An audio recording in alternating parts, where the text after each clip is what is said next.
भाई मुर्दाबाद, ब्रजभूषण मुर्दाबाद।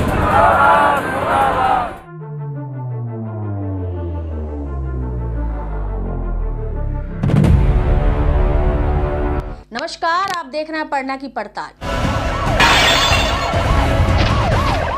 देश की gold medalist Vinesh Phogat Asian games और कॉमनवेल्थ गेम्स में गोल्ड मेडल जीतकर देश का नाम रोशन करने वाली महिला खिलाड़ी पिछले 2 दिनों से देश की राजधानी की सड़कों पर ठिठुर रही है और देश की डबल इंजन की सरकार का स्लोगन बेटी पढ़ाओ बेटी बचाओ का खोखला चित्रण आपको दिल्ली के जंतर मंतर पर देखने को मिल सकता है। पहले आप ये वीडियो देखिए, फिर हम आगे की चर्चा करेंगे। तो कैंप में लड़कियां होती हैं, उनके साथ में बातचीत करवाते हैं लड़कियों की, शोषण करवाने के लिए ही।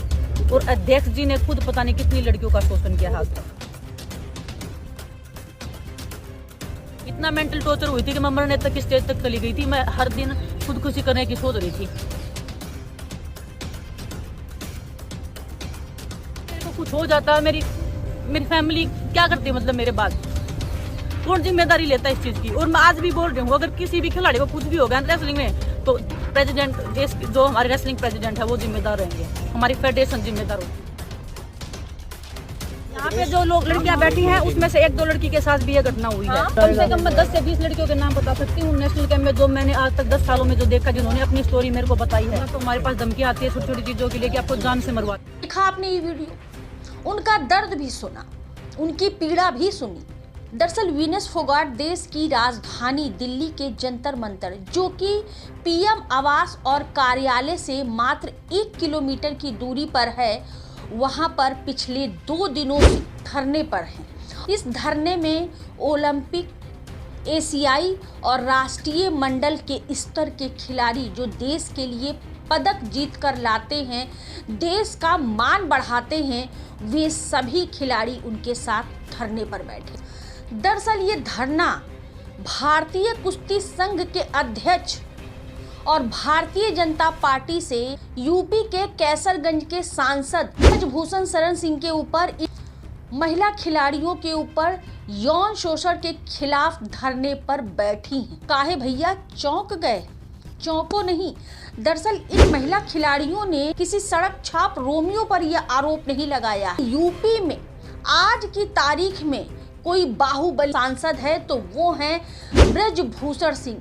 इनका खुद का अपना हेलीकॉप्टर है और गुस्सा तो इनकी नाक पे रखा रहता है। इतने गुस्सैल हैं कि अभी हाल में ही रांची में हो रहे स्पोर्ट इवेंट्स में मंच पर ही खिलाड़ी को थपड़िया दिया।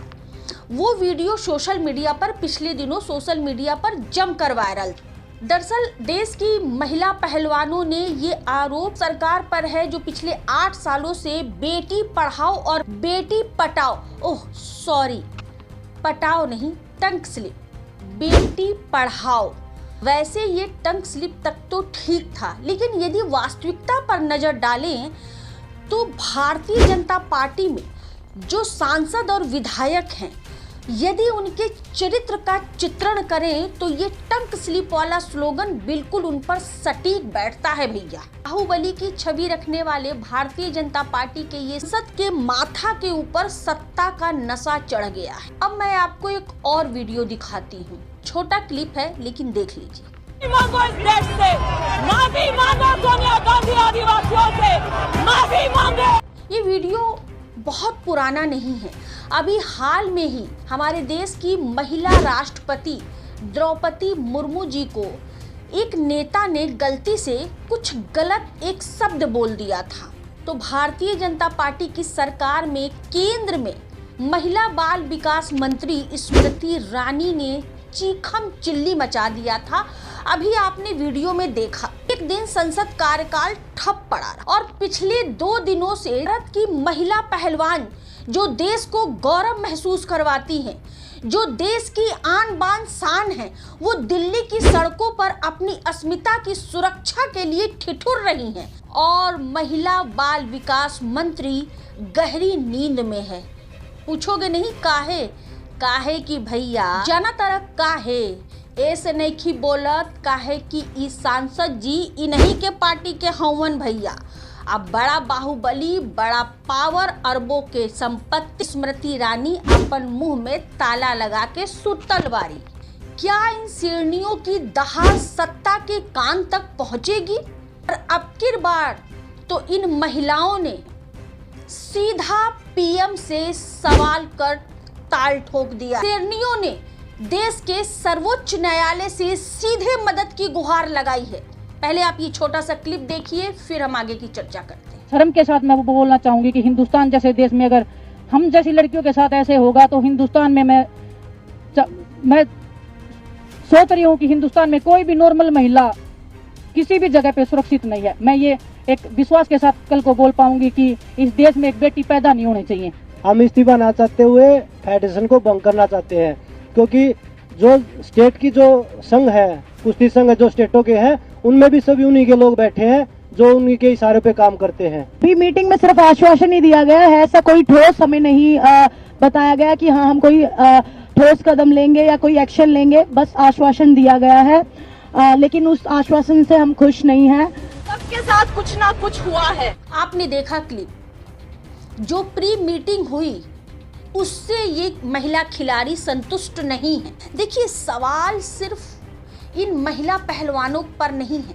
अभी कुछ ही दिन पहले स्वतंत्रता दिवस पर लाल किले के चीर से प्रधानमंत्री ने अपने संभाषण में इन महिलाओं को देश की उन्नति का एक मार्ग बताया। महिला सशक्तिकरण की बात करी, कदम से कदम मिलाने की बात करी, यहाँ तक कि ये भी कहा कि देश के उत्थान में इन महिलाओं का एक बेहतर योगदान है, हो सकता है, ये मुझको दिख रहा है। और 16 अगस्त को बिल्किस बानो के रेपिस्टों को रिहा कर दिया जाता है। महिला सम्मान पर जोरदार तमाचा। 2022 31 दिसंबर की रात 3 बजे देश की राजधानी दिल्ली की सड़कों पर 12 किलोमीटर एक लड़की कुछ मंचलों की गाड़ी से घसीटती चली गई और दिल्ली पुलिस सोती रही। महिला सम्मान पर जोरदार तमाचा। चाहे हम अंकिता की बात कर लें, अंजलि की बात कर लें, या फिर दिल्ली की महिला सुरक्षा आयोग की अध्यक्ष स्वाति मालीवाल की बात कर लें। स्वाति जो महिला आयोग की अध्यक्ष हैं, उनके ऊपर हमले के आसार नजर आए। तो जब महसूस हुआ कि वो खतरे में हैं, तो उन्होंने 112 नंबर पर 2 बार कॉल करी और उनकी कॉल काट दी गई। उन्होंने ये बात अपने बयान में बोला है। हालांकि जैसे ही दिल्ली पुलिस को पता चला कि महिला आयोग की अध्यक्ष हैं, तो वहां पे सभी बड़े अधिकारी पहुंच गए। स्वाति थी, इस वजह से सभी बड़े अधिकारी पहुंच गए और उस रात अंजलि 12 किलोमीटर तक घसीटी जाती रही आधी रात को, और कोई पुलिस वाले के कान में जू नहीं रेंगा। महिला सम्मान पर जोरदार तमाचा। ऐसे जनपद में ऐसी कई मृत बेटियों के बारे में मैं आपको बता सकती हूँ, जिनका यौन शोषण हुआ, उनकी हत्या हो गई और आज तक उनको न्याय नहीं मिला है। ये है महिला सम्मान पर जोरदार तमाचा। जो मुद्दा है वो भारत देश की नारी की असुरक्षित अस्मिता का है, उसके मान और सम्मान का है। अपने ही देश में, अपने ही जिले में, अपने ही क्षेत्र में उसकी सुरक्षा पर एक बड़ा सवाल है।